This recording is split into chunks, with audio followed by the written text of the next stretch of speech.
Hey guys, Sure Shot Midget here. I'm Sucker Punch 341. We're gonna do his loadout. So go ahead and just go from like head to toe or toe to head. Just do whatever you want. Alright. Describe the company that makes your stuff Alright. and how you like it. These socks were made by Hanes. No, just kidding. Okay, well, I forget what company made these, but I'm not sure either. these are TDU style multicam pants made out of the same cloth BDUs and TDUs are made out of. They've got the nice side pockets. They've got calf pockets and thigh pockets. They've also got tightening straps on the thighs. Makes it easier for, to tighten it. And then they've got these little release things. Pull it. Boom. And your pants are loose again. Your nuts can breathe. And so they got a button fly. That's and necessary. Little tightening straps inside of the waistline. And this is a basic combat shirt. It's not a rapid assault shirt. It's like, just a basic outer shirt. It's got a little, like a flag area where you put the flag patch, the rank patch, and, name patch. And, I rolled up the sleeves because right here, the wrist tightening strap, which is inside, I'm not going to unroll it. It's kind of broken. The stitching came undone, so I had to roll it up. Makes it look cooler.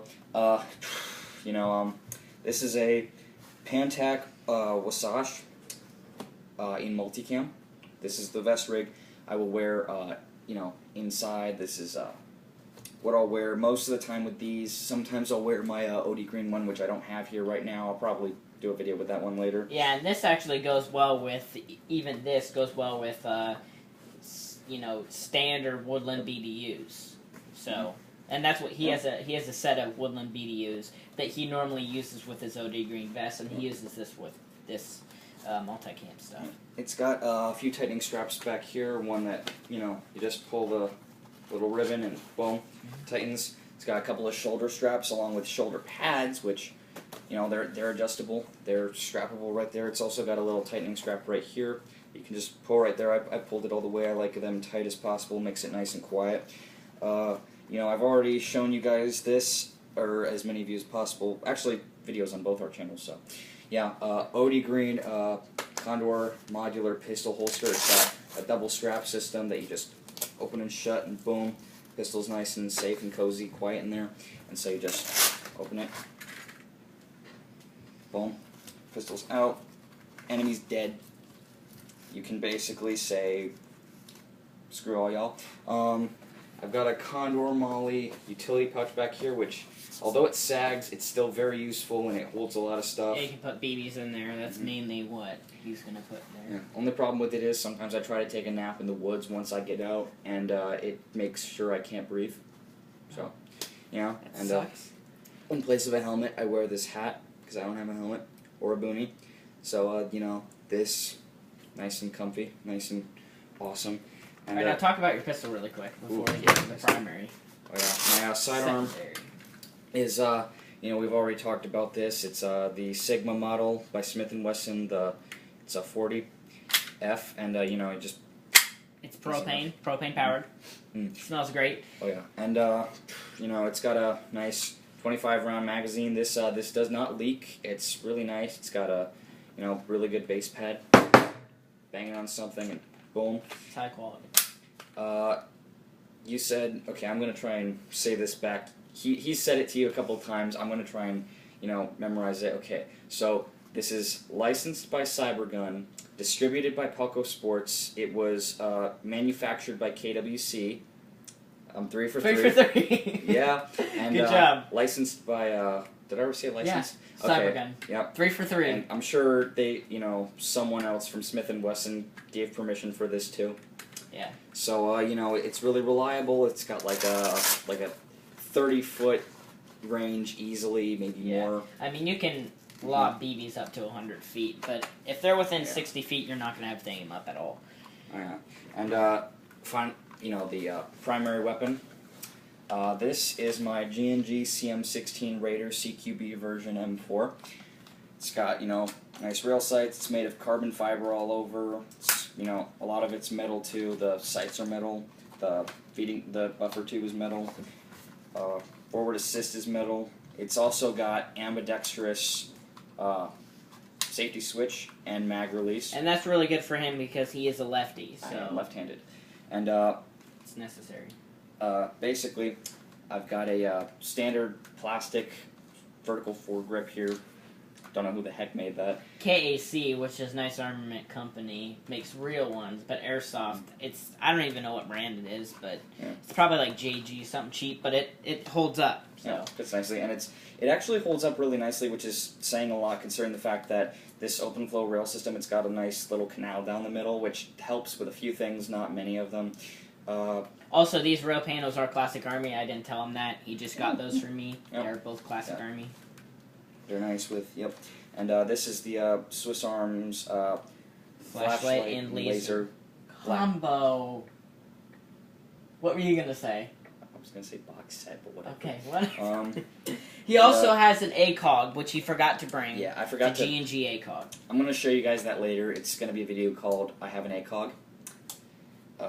Specifically about the ACOG. One of these is a little rattly. The other one's a really tight fit. Honestly, yeah. I don't care. It doesn't really move around that much when I'm moving the gun. Mm-hmm. So, and this setup that he has internally at stock, it's got good. It's got good accuracy and range.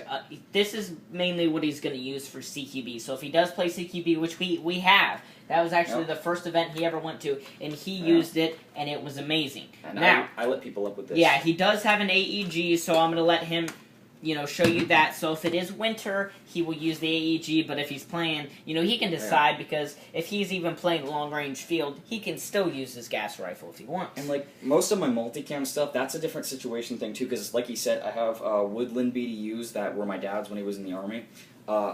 And they're actually a little too small for me because I'm bigger than he was. And so, basically, I will wear these when it's, light outside or when we're indoors or something like that. And I'll wear the green and the woodland stuff when it's nighttime or when the foliage is darker than this. Yeah, which would be like the summer stuff. Yeah. Also, he does have 2 magazines for this G&G gas blowback rifle. Yep, they're both G&G. One is painted black and has a mag pull on it that actually sold to him. And one is supposedly black. That's what they say when they sell you mags, but it's like gray. Yeah. So he does plan on getting more mags eventually, but let's move on to also the Chrono. I guess G&G doesn't know that some of us are colorblind. Are you colorblind? Yep. Really? Wow. Well, you know. So the FPS on this is also, it's about 360 with 0.2, so it's CQB legal. It's chronoing about 310, 305 with 2.5s, which is what he uses. So perfect for CQB. Now move on to your rifle here. Yep. I will. This is my DMR and also my winter gun. It's this is a Kojik FAMAS. Most of you don't know that's French. Don't know what the heck it means, but this was nicknamed the trumpet gun for obvious reasons. And this thing, it's got a 7.2. Is it a LiPo battery?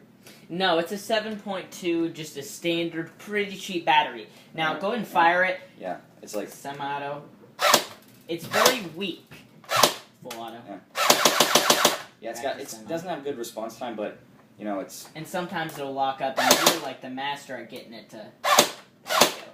Now, he is going to get a 9.6, which will give him twice the rate of fire of that battery does. And a speed charger. I need to get a speed charger for this, because I'm using his charger. I'm kind of mooching. It's perfectly fine. And also it comes with, most FAMAS, they come with a deployable bipod, so that makes for a good DMR. This thing is easily accurate up to about 200 feet at the least. Yeah, you can lob BBs and hit people 300 feet. This thing is ridiculous. And the barrel length on this thing is like an M16 length. Like, in a 3-story tower, I was aiming at, like, a trash bin that was, like, 200 feet away at volume. There was, like, a little trash bin. Yeah. And I was hitting it dead on. There were little, like metal squares inside of it, and I was aiming for those. I was hearing a ding every time, just for practice shots. Also, with this, he does have a KAC-style grip, but it does not have the tightening screw, so it's just a screw, and it doesn't really move much at all. Also, the FPS on this with .25s is about 310 to 320, so it's not exactly DMR FPS, but you got DMR range, you got DMR accuracy for $100. That's what he paid for it. Yeah, one of my next rifle purchases, like one of my next gun purchases, is going to be a either a 700 or an L96 L118 kind of thing. So I have a bolt action, and I mean that I'm gonna get camo netting for it, so I can hide it and stuff. Yeah, I want to get L96 too. Yeah. That's another gun I gotta put on my list. All right, so really that's it. You got everything's covered. Yep, this is pretty much it. Yeah, his loadout. Now, what do you want to do with everything? What do you plan on doing? I plan on this kicking setup? butt and taking names. No, with this setup, like I said, I plan on using it for indoors, and when it's too light for me to use woodlands, because woodlands is like 50 Shades of Green, so it's like... I thought you were gonna say 50 Shades of Grey. No. Oh Are you my kidding me? God. Why does your mind always go... No, there's a movie coming out. Seriously? Yeah. Wait, didn't it already come out? Maybe it did. I'm sorry, guys. We're talking about pornography right now. The death rate's gonna go up. The rape rate's gonna go up. Because teenagers do stuff that movies portray. I mean, hopefully not too many teenagers will be that dumb to see this, but... Okay, I'm continue. Sorry. There's one thing we know, it's porn. No, I'm kidding. Anyway, when it's too light to use those dark green shades, then I'll use this. Or when it's really bright daytime or something like that, and then I'll use the green BDUs. And I'll do that when it starts to get darker, or when foliage gets darker. Also during the winter, I'll probably use them during the winter. Yeah, I think that wraps it up. There's really nothing else to say. Uses 0.25 gram BBs. That's it. Propane. Good old propane. Propane. Electricity. Thank you, Thomas Edison. Yeah. And thank you, me, for the letting you borrow my smart charger. It's actually not even mine. It's a friend's. Which I'll actually charge that battery for. Wait, is it a friend's or is it Zach's? It's a friend's. Okay, Thank you for watching, guys. Please rate, comment, and subscribe. Go subscribe to his channel. I'll try to put it in the link. I think he's going to upload this to his channel. And if you're watching it on my channel, then I'll have a link to his, like I did in my last video. Sure Shot Bitch 14. Yep, I put a link to... Remember, guys, look at my last video, my first airsoft loadout. I put a link to his channel. I also put a link to his brother's channel. No, not my brother. Hey, well, okay, come on. I mean, he's already got a ton. That's perfectly fine. Yeah, this is his background, so we're taking it from him. Pork Chop Express. Yeah, if you guys want to buy any of these, then you can come down here, give them your address, and you can steal them. You can buy them. The Pork Chop Express, the Diamond Doges, the Fallen Warriors thing. Just like this. If any Come down here and steal my brother's ACR. If any of you has the call sign Stormblade, you can buy this. Yep, we'll give it to you for a cent. Just kidding. Mm-hmm. Again, thank you for watching. We're going to cut it because this video could just go on forever. So thank you for watching, guys. It should. Stay tuned. Alright, see you guys.